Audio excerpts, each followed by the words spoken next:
So, hi guys! Next menu naman natin ay seafood chowder. Okay, simulan na natin. So, gagayatin lang natin yung mga yan at yun. So, simulan na natin.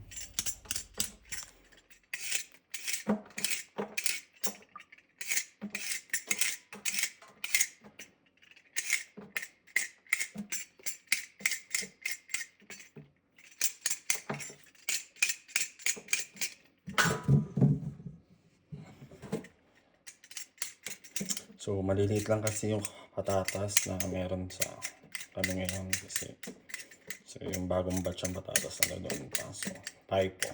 First in, first out. So, hindi maganda yung patatas.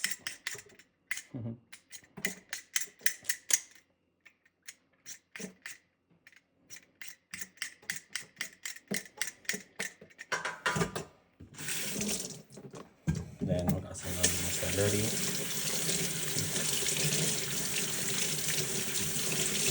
Then, hihiwain natin yung mga cubes mamaya.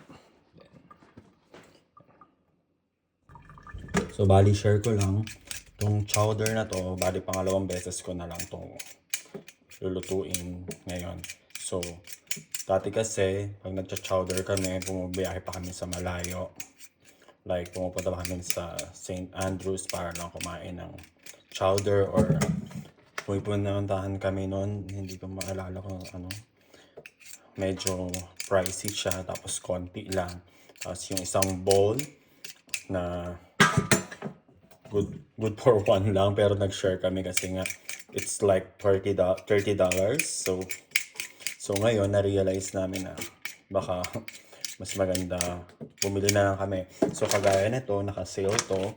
Tapos itong isda na yan. Last time na ginamit ko, salmon. So, mas maganda siya. Mas masarap siya. At mas malasa siya. So, ngayon, try naman natin yan. So, yun. At saka no, nakaraan din kasi, meron akong clams na binili. So, may clams kaming binili. So, bali yung clams na binili namin is, mura lang din siya. Pero, yun. Ngayon, nag-New Year kasi kaya siguro wala siya doon. So, usually, meron lang yung tuwing Wednesday, Thursday, doon medyo sa gasoline station. So ngayon, ayan. Kung ano lang muna ngayon yung meron, yan lang muna yung paghanda. Gamitin natin. So bali gumagawa ako ng soup. Minsan, 3 kain namin to. So, syempre, hindi naman soup ngayon. So, pinipreserve ko siya. So, pinipreserve ko siya sa freezer para may kainin kami sa mga darating pang araw. Kasi, yung partner ko, so, bali, yung soup is life. Alam mo naman, pag nasa Canada ka. So, ngayon, yun. So, dapat 2 batch yung gagawin ko, pero sa susunod ko na gagawin yung isa. Kasi, ang pangit naman kung i-freezer ko silang lahat tapos tatagal pa bago namin kainin. So, yan. So, mostly, pag kumakain kami, yung mga pang maramihan, pinifreezer ko talaga siya para may makain kami pag tamad days, yon.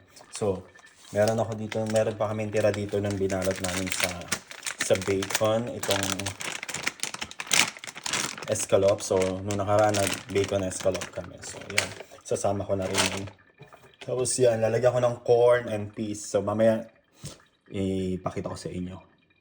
Saglit lang. So, yun, bale, nagdadagdag ako ng patatas. Parang kinulang kasi kami sa patatas. Kulang sa patatas. So, ito,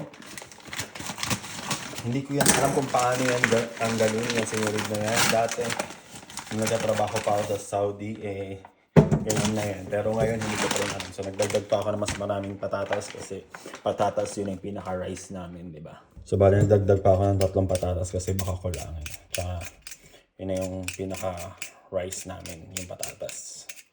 Tsaka, usually kasi, soup lang yung kinakain namin. So, dati, ginagamit lang namin yung soup pag magla-lunch kami. Since na hindi kami masyado nakikita, so, nagsusup na rin kami pag dinner na lang.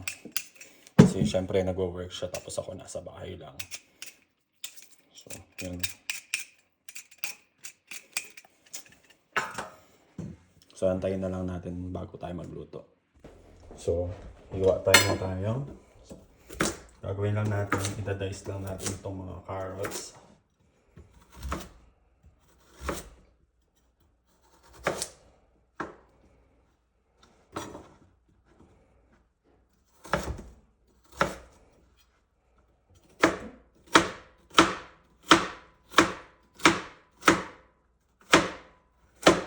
So, ganyan. So, depende kung gaano nyo gusto. So, ako ganyan lang gusto ko sa carrots kasi para hindi siya masyadong matagal lutuin at para syempre masarap.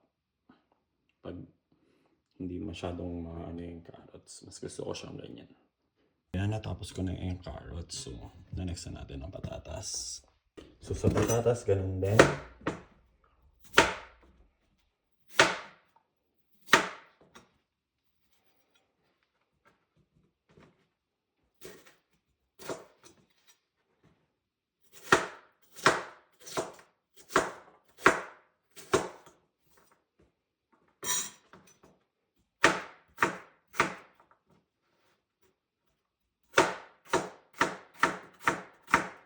So, ganyan lang din yung size. Okay. So, ganyan lang din yung size ni patatas. Yan, natapos na natin ang ating patatas at ang ating carrots. So, next na natin ay yung celery. Natapos na natin si celery. So, share na lang sila yan sa isang lalagyan. Dahil mamaya sabay-sabay din naman natin silang gagamitin. Then, sunod na natin ang ating bawang. Sibuyas. Bawang at sibuyas ang next. And then, ready na. So, bawang, sibuyas. Tapos yan. Tapos yung mga gagamitin natin. Then, syempre, order tayo na ating pagluluto. So, yan. So, antayin na lang natin yung susunod po. Please subscribe. Thank you. Have a good day.